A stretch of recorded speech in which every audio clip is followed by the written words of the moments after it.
speaking about compassion from an Islamic point of view, and perhaps my faith is not very well thought of as being one that is grounded in compassion, the truth of the matter is otherwise. Our holy book, the Quran, consists of 114 chapters, and each chapter begins with what we call the Basmala, the saying in the name of God, the all-compassionate, the all-merciful. Or as Sir Richard Burton, not the Richard Burton who was married to Elizabeth Taylor, but the Sir Richard Burton who lived a century before that and who was a worldwide traveler and translator of many works of literature, translates it as in the name of God, the compassionating the compassionate. And in a saying of the Quran, which to Muslims is God speaking to humanity, God says to his prophet Muhammad, whom we believe to be the last of a series of prophets, beginning with Adam, including Noah, including Moses, including Abraham, including Jesus Christ, and ending with Muhammad, said that we have not sent you, O Muhammad, except as a rahmah, except as a source of compassion to humanity. And for us human beings, and certainly for us as Muslims, whose mission and whose purpose in following the path of the Prophet is to make ourselves as much like the Prophet. And the Prophet in one of his sayings said, adorn yourselves with the attributes of God. And because God himself said that the primary attribute of his is compassion, in fact the Quran says that God decreed upon himself compassion, or reined himself in by compassion. Therefore, our objective and our mission must be to be sources of compassion, activators of compassion, actors of compassion, and speakers of compassion and doers of compassion. That is all well and good. But where do we go wrong? And what is the source of the lack of compassion in the world? For the answer to this, we turn to our spiritual path. In every religious tradition, there is what you call the outer path and the inner path, or the exoteric path and the esoteric path.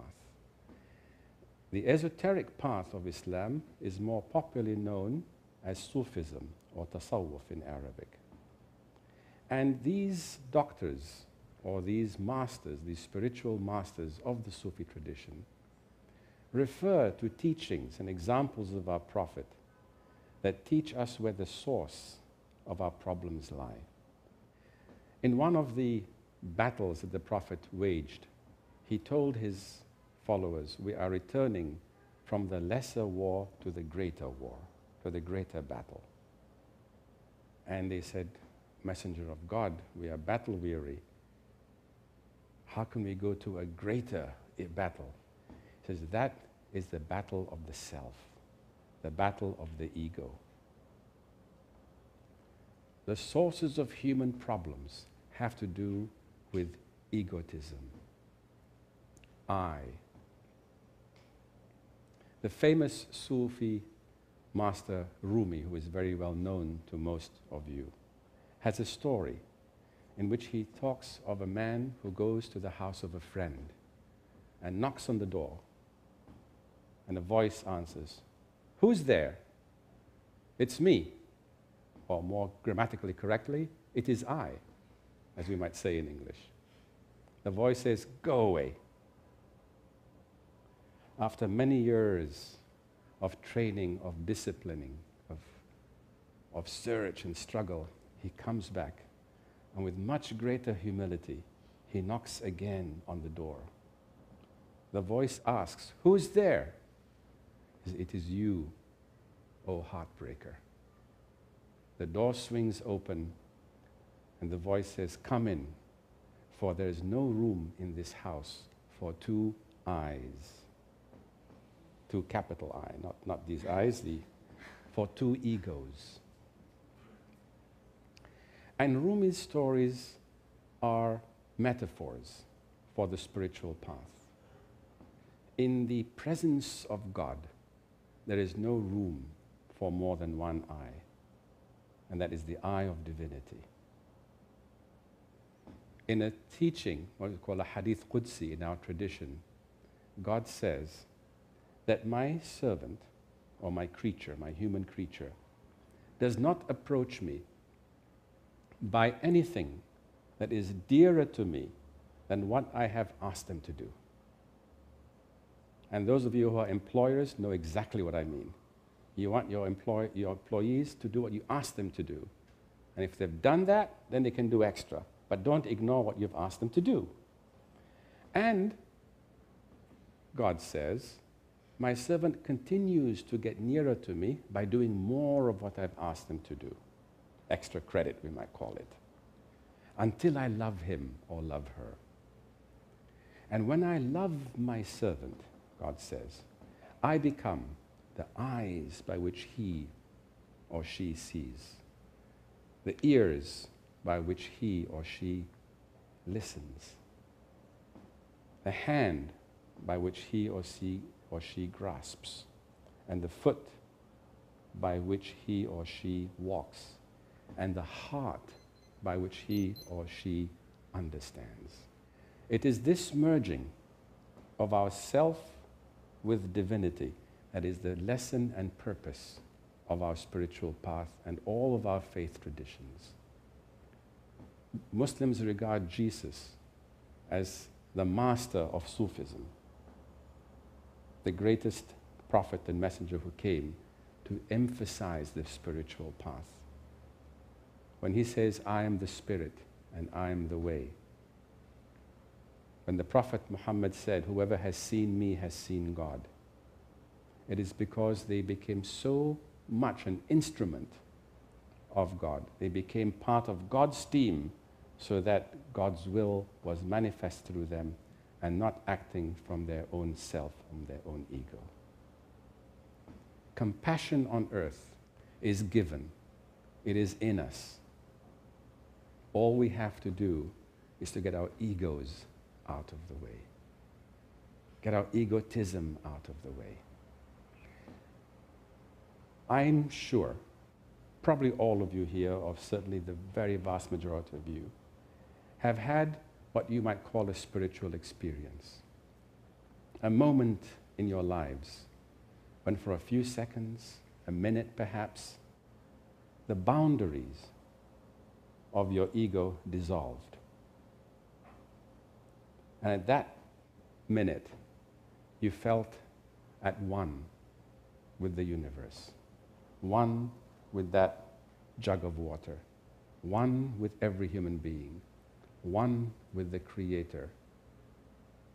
And you felt in the presence of power, of awe, of the deepest love, the deepest sense of compassion and mercy that you have ever experienced in your lives. That is a moment which is a gift of God to us. A gift when for a moment He lifts that boundary which makes us insist on I, me. And instead, like the person in Rumi's story, we say, oh, this is all you. This is all you. And this is all us. And us and I and us are all part of you. O Creator, O the objective, the source of our being, and the end of our journey. You are also the breaker of our hearts. You are the one whom we should all be towards, for whose purpose we live, and for whose purpose we shall die, and for whose purpose we shall be resurrected again, to account to God to what extent we have been compassionate beings. Our message today, and our purpose today, and those of us of you who are here today, and the purpose of this charter of compassion is to remind, for the Quran always urges us to remember, to remind each other, because the knowledge of truth is within every human being. We know it all. We have access to it all. Jung may have called it the subconscious. Through our subconscious, in your dreams, which we call, the Quran calls our state of sleep, the lesser death, the temporary death. In our state of sleep, we have dreams, we have visions, we travel, even outside of our bodies for many of us, and we see wonderful things. We travel beyond the limitations of space as we know it, and beyond the limitations of time as we know it. But all this is for us to glorify the name of the Creator, whose primary name is the compassionating, the compassionate. God, Boh, whatever name you want to call Him with, Allah, Ram, Om, whatever the name might be, through which you name or access the presence of divinity, is the locus of absolute being, absolute love and mercy and compassion, and absolute knowledge and wisdom, what Hindus call Sat Chitananda. The language differs, but the objective is the same. Rumi has another story about three, a Turk, an Arab, and I forget the third person, but for my sake it could be a Malay. One is asking for angur, one is, say, an Englishman. One is asking for inab, and one is asking for grapes. And they go have a fight and an argument because I want grapes, I want inab, I want angur, not knowing that the word that they're using refers to the same reality in different languages. There's only one absolute reality by definition. One absolute being by definition. Because absolute is by definition single and absolute and singular. It is this absolute concentration of being, the absolute concentration of consciousness, awareness, an absolute locus of compassion and love that defines the primary attributes of divinity. And that should also be the primary attributes of what it means to be human. For what defines humanity, perhaps biologically, is our physiology. But God defines humanity by our spirituality, by our nature. And the Quran says, He speaks to the angels and says, when I have finished the formation of Adam from clay and breathed into him of my spirit, then fall in prostration to him. The angels prostrate not before the human body, but before the human soul. Why? Because the soul, the human soul, embodies a piece of the divine breath, a piece of the divine soul. This is also expressed in biblical vocabulary when we are taught that we were created in the divine image. What is the imagery of God? The imagery of God is absolute being, absolute awareness and knowledge and wisdom, and absolute compassion and love.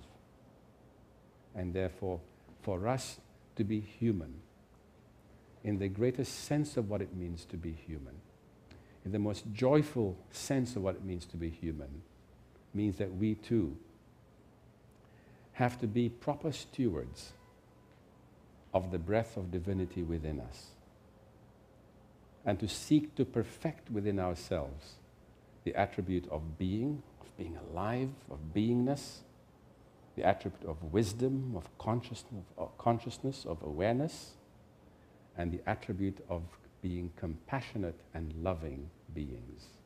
This is what I understand from my faith tradition. And this is what I understand from my studies of other faith traditions. And this is the common platform on which we must all stand. And when we stand on this platform as such, I am convinced that we can make a wonderful world. And I believe, personally, that we are on the edge, and that with the presence and help of people like you here, we can bring about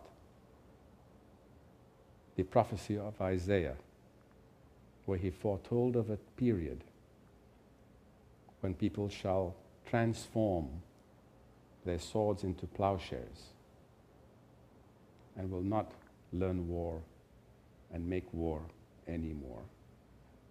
We have reached a stage in human history that we have no option. We must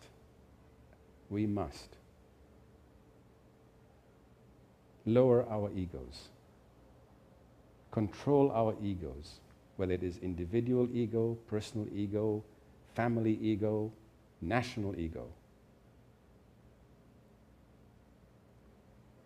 and let all be for the glorification of the One. Thank you, and God bless you.